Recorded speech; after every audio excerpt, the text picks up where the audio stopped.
Dr. Ben Carson was a political outsider who shook up the election before dropping out. He recently and surprisingly surprised a lot of people by endorsing fellow outsider Donald Trump. Please welcome to Hot Topics, Dr. Ben Carson. Hey. So I'm sure you get this question a lot, but why did you endorse Donald Trump? Well, you know, when I dropped out, my first choice went with me. But I said that it was you, right? I was going to remain neutral. But then I realized that, you know, the political establishment was aligning to protect their turf. And they don't like the idea of people who are not beholden to them and who cannot be controlled coming into Washington, D.C. And that was one of the reasons they didn't like me very much, but I was easier to get rid of than Donald Trump. Well, sir, I hate to ask this question, but you have aligned yourself with a man who has bashed women, made countless racist remarks, and you're Ben Carson. Why would you align yourself with that? Well, you know, you have to look at the good and the bad. There is no perfect person. No, I know that. But you know, you look at when Donald Trump first went down to Palm Beach area, and you know, a lot of the clubs down there would not accept Jews and blacks. He insisted on Jews and blacks and helped to break that open. So has he said some things that I wouldn't say or that you wouldn't say? Of course. But he was also sued by the Justice Department in the 70s for not allowing black tenants into his properties, and he settled with the Justice Department even though he didn't admit any liability, any wrongdoing. It's very clear to those of us in the law that that means that there was something amiss, and it was a significant consent decree. So the notion that he is a fan of the African-American community, I think is... Well, I will put it this way. I have met a lot of his employees, including African-Americans, and they have nothing but good things to say. Somebody who's hired as many people as he has hired, and you can find very few people who have anything negative to say. Well, what about and then you have to look at his family. I always say one of the ways that you measure a person is looking at their children. And how do their children act? Well, one's a big game hunter. I'm not thrilled with that. Well, I mean, that's your privilege. But the fact of the matter is, you know, they have been raised very well. They're very respectful. And, you know, I look at a lot of kids who come from very wealthy families, and I am appalled at what I see. So there is no perfect person, but what I think is really the worst thing that threatens our nation right now is a political class, a ruling class, and they are so threatened by anybody who is not beholden to them, they will do virtually anything. And I think that's what's likely to destroy. You can say that till the cows come home, sir. This guy is, I'm sorry, he's a racist, and he's not good for the country. What's the alternative? And I'm sorry, I don't understand. He's not said about... What about the white supremacists? He hasn't really said to them, hey, listen, that's not what America stands for. He said, you know, it's too much.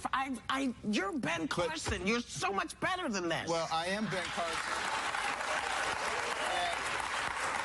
And that's the very reason I'm doing this, is because I look at the big picture. Could I focus only on racial issues? Absolutely.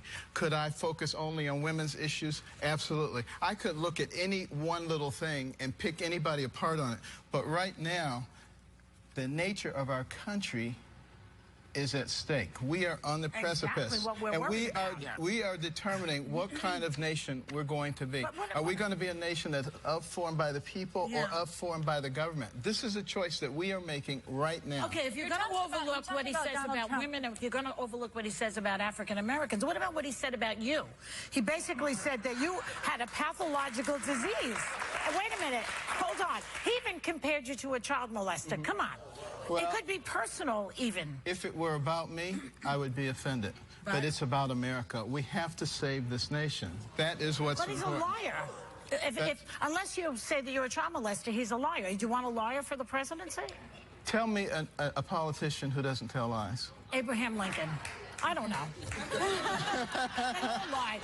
A current day but politician. the lying that he does is continuous. It's on a regular basis. Well, again, Fact check goes berserk when he talks. He's got a long Pinocchio nose. What I have to do is look at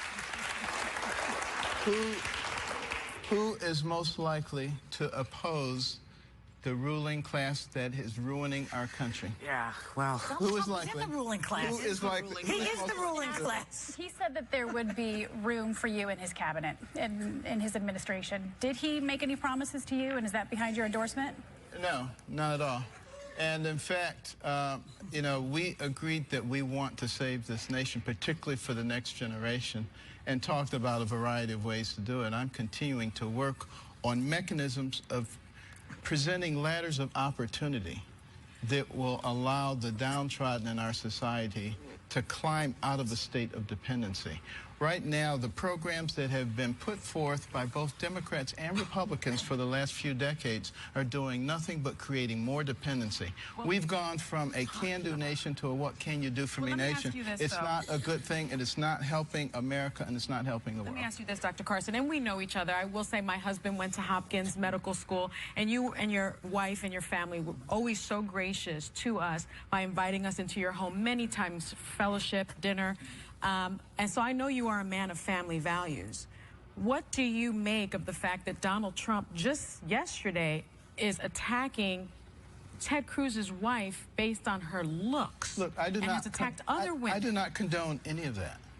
I don't condone it but from anybody. But you've endorsed him. Isn't that implicit in that endorsement? No. Aren't you implicit endorsing in the endorsement his behavior? is not an endorsement of anything that anybody has said or done throughout their lives. The reason, again, that I'm endorsing him is because I recognize that we are heading down the exact same path that we have been on all along. These political types are very slick, and they get you to believe that everything's different now. Now we're going to be wonderful people, and we're not going to be doing this to the populace anymore. And that is absolutely not true. All right, we're going to talk more with Dr. Ben Carson. We'll be right back.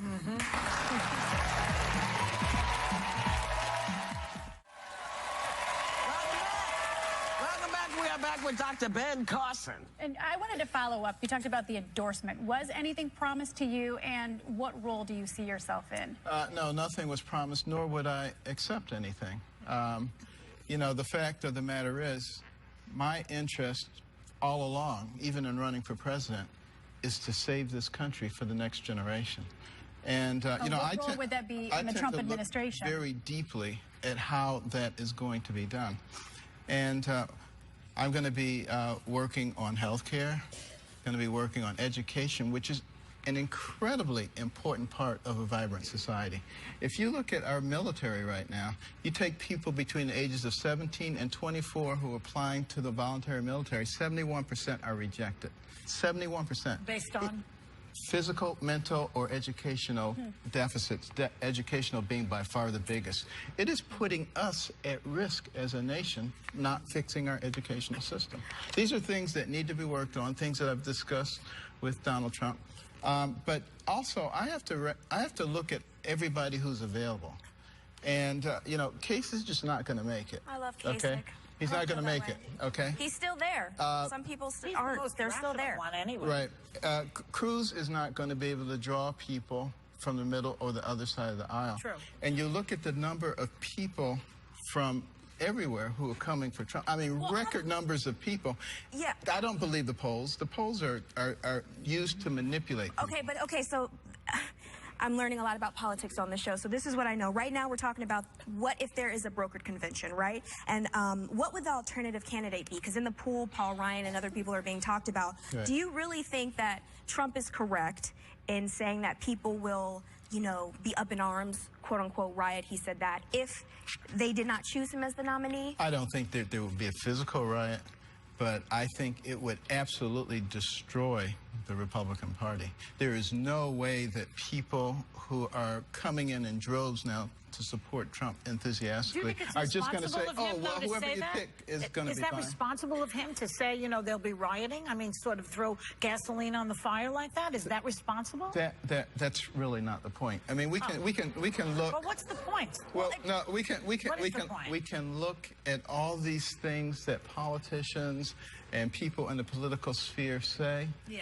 Or we can say, what are the true issues? It's sort of like what's going on with some of these rallies, where, you know, we've seen some violence. All of his antics are covering over the true issues. That's the problem. His antics are covering over the true issues. Right. The true issue is the First Amendment of America and the freedom of speech. And we need to be looking at those kinds of issues. Everybody needs to be looking at those issues, not just one side or the other side. And the fact of the matter is, when you look at these rallies that are going on, do you ever see that happening in a Clinton or Bernie Sanders rally? They're not promoting. Why not? No, you don't. Why not? Why not? Because people on the right don't do that. People on the left do that. And people on the left don't say, you know, go punch him if you want to, or take him out on a stretcher. I haven't heard that on the left. Yeah, but you're missing my point. What's your point? What is the point? What is it? You're missing the point. The point is that we have to focus on the things that are essential to America, like First Amendment rights, not personalities. That's the problem. We always want to focus on personalities. But you've met with Donald Trump behind closed doors. Have you seen any evidence that he's really not the bombastic, sort of baiting personality? You said there were the two. Are there two Donald Trumps? There are. Yeah. Well, which one is running for president? Which one? Who have you seen? Tell us who you have seen. Well, I have seen a man who's actually willing to sit down and engage in deep, serious conversations about the problems that affect our country. Well, why is he holding out on America? I have seen a man who actually recognizes that he doesn't know everything. And he doesn't think that's going to work in his election if he shows that side of him? Or is that more of like a male thing I have to show? Yeah, is that more of a male thing? I think you're going to see more of that side of him coming up. So he might be, did you notice in the last... He might be fooling his own constituency. Did you notice in the last debate that he wasn't nearly as bombastic? Yes. Did you notice that? I did. He's transitioning now into general election. But sir, you know, I think you're going to continue to see that. I'm sorry. But again, there's no perfect person. No, there isn't a perfect person, but if you're running for president of the United States of America, a country which has said to other countries, bring me the folks that you need who need freedom. We're here for you.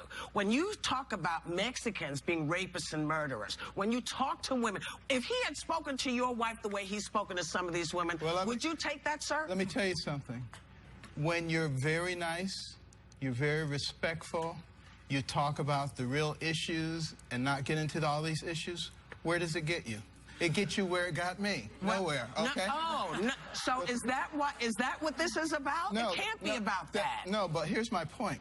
My point is he and some of the other politicians, they do what people want. They say what people want to hear. They appeal to people. That's how Hitler got in, sir. That's how Hitler got in. Yeah, but you were a voice. You were, okay. And it's an important voice, and it needs to be out there. But what we have to do is recognize that we have to work with what we have, not necessarily with what we ideally would want. And we, the people, are largely responsible. We have to be willing to stand up for what we believe, the people of the United States, because the politicians will respond to that. This is true. So, folks, get out and vote for who you think is going to run the country, whoever it is. Thank you for coming back, Dr. Ben Carson. We will be right back.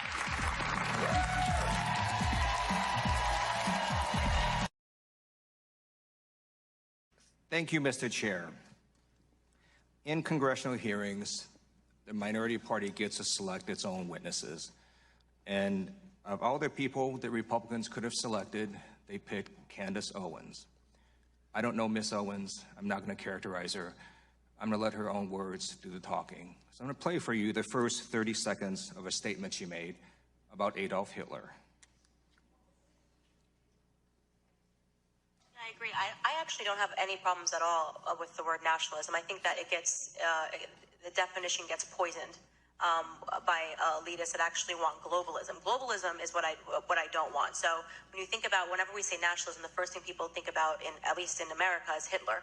You know, he was a National Socialist, but if Hitler just wanted to make Germany great and have things run well, okay, fine. Problem is that he had dreams outside of Germany. He wanted to globalize. He wanted everybody to be German.